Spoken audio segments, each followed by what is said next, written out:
Hey there, and welcome to the SmartSale's point of sale video tutorial series. In this video, we'll be looking at the items received report.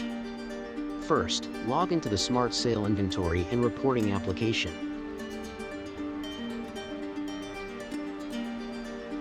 Next, navigate to Reports and Queries.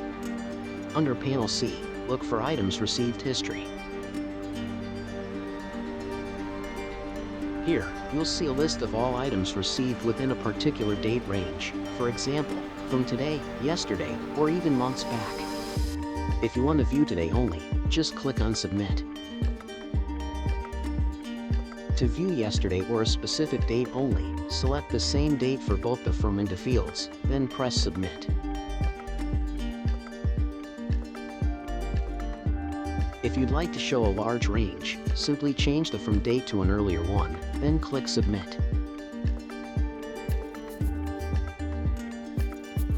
Remember, all of these reports can be exported to Excel, Word, PDF, and more using the buttons here. And that's it for the Items Received History report. If you have any questions, please don't hesitate to email or call us. Thank you for watching.